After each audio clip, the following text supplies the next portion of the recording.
안녕하십니까. 백산사주TV 시청자 여러분 반갑습니다. 오늘은 지난 시간까지 인신충과 사해충, 자오충과 묘유충, 그리고 진술충과 충미충에 대해서 간단하게 이론적인 공부를 해보았는데, 오늘 시간에는 인신충과 사해충 두 가지를 각각 화목이 용신인 경우와 사해충은 수금이 용신인 경우에 한해서 사해충과 인신충이 일어나는 현상을 단편적으로 사례를 통해서 알아보도록 하겠습니다.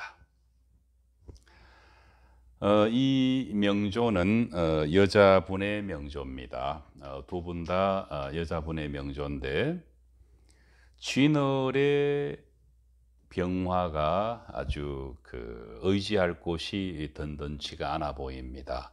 유일한 곳이 시지에 있는 임목인데, 용신성 오행에 해당되는 화목은 천간에는 존재하지 않고 지지에서 유일하게 시지에 임목이 보입니다. 그러나 쥐널의 신금은 기구신으로서 금수 오행에 해당됩니다. 그러다 보니까 일방적으로 신금에 의해서 임목이 극을 받고 있습니다.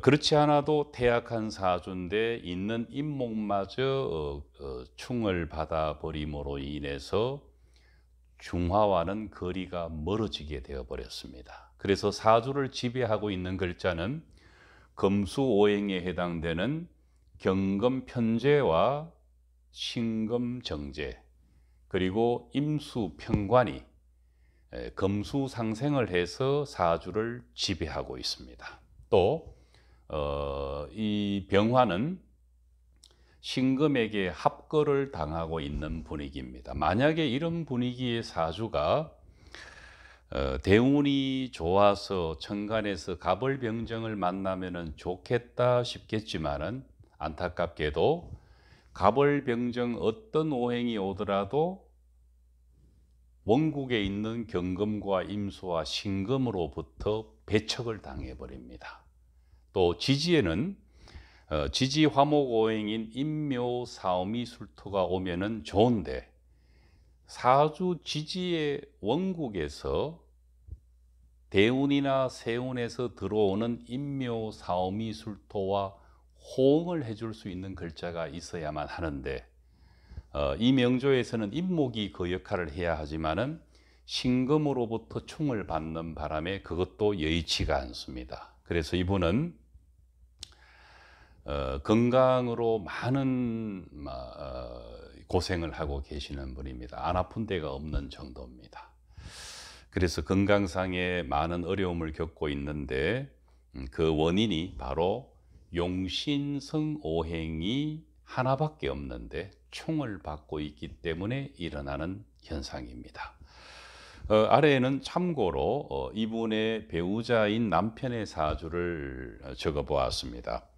묘월의 기토는 일반적으로 화토가 용신과 희신이 됩니다. 그러나 지지가 모두 화목 오행으로만 일관되어 있다면은 사주 전체로 봤을 때는 수기를 원하기 때문에 수금이 용신입니다. 그러나 유일한 용신성 오행인 이 계수는 전혀 뿌리가 없고 용신을 도와줄 수 있는 희신도 없는 가운데 아주 외롭게 연간해서 보여지고 있습니다. 만약에 이런 경우에 묘월의 화로부터도 부담을 느끼겠지만은 1점 기토나 무토가 운에서 온다면은 이 계수는 전혀 피할 길이 없어지는 것입니다.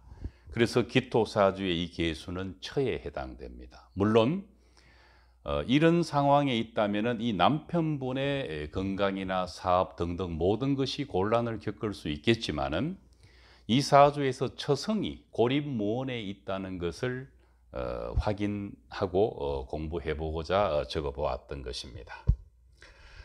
다음 사례는 수금이 용신인 경우에 사해충이 일어나는 경우를 살펴보도록 하겠습니다. 이론 공부에서 말씀드린 바와 같이 충을 받는 글자를 도와주는 글자가 있다면은 사주 전체로 봤을 때 충의 그 완충 작용을 할 수 있다고 했습니다. 이 경우는 4월에 을목이 수금을 용신으로 쓰는데 사해충이 실제로 일어나고 있습니다. 이 두 글자만 본다면은 이 해수는 사화로부터의 공격으로 매우 불편한 상황에 들어갑니다. 그러나 해수와 같은 지지 수금 오행인 진토가 해자축 진신유금 중에 하나인 진토가 자리를 시지에서 잡고 있어서 이 해수는 외통수에 걸리지는 않았습니다. 또 사주의 천간 지지를 아우러서 볼 때 해수를 도와주는 신금과 계수와 경금이 잘 발달되어 있는 이 사주는 관성과 인성이 상생을 하고 있는 전형적인 관인 상생격의 사주입니다. 물론 진토가 있다 손 치더라도 운에서 사화를 만난다면은 어느 정도의 사해충의 역할은 일어납니다. 그러나 이 진토가 없을 때와는 비교하기가 어렵다는 뜻입니다. 그래서 충을 받는 해수의 응원군인 진토가 있고 사주 전체로 봤을 때 용신성 오행인 금수 기운이 잘 발달되어 있기 때문에 이런 경우에 사해충을 지나치게 어렵다고 할 필요는 없는 것입니다. 만약에 대세운에서 술토도 만나고 사화도 만난다면 지지는 매우 소란스러워질 수는 있습니다. 그런 경우는 많지가 않습니다. 그래서 사주를 충을 볼 때도 충을 받는 글자를 도와주는 오행이 지지에 있느냐 없느냐, 그리고 천간에서 충을 받는 오행과 같은 중화작용을 하는 용신과 희신이 전반적으로 잘 발달되어 있다면은 충에 대해서 지나치게 우려할 필요는 없는 것입니다. 그러나 앞서 설명한 바대로 이렇게 용신성 오행이 하나밖에 없는데 저 글자가 충을 받아버린다면 아주 곤란하게 되는 것입니다. 만약에 천간에 경금, 임수, 신금이 아닌 갑을병정으로 잘 발달되어 있다면 조금은 다를 수 있습니다. 그렇다 하더라도 그들 갑을병정의 뿌리가 되는 임목이 손상되는 것을 아쉬운 것은 틀림이 없습니다. 인신사해충을 가지고 실제로 지지에서 인신충이 일어날 때 아주 단조로운 단순한 예를 들었던 것입니다. 경우에 따라서는 지지에서 두 개의 충이 동시에 일어나는 경우도 있고 다양한 모습을 보입니다. 또는 원국에 임목이 있는데 신금은 없고 대운이나 세운에서 만나서 충을 하는 경우도 있습니다.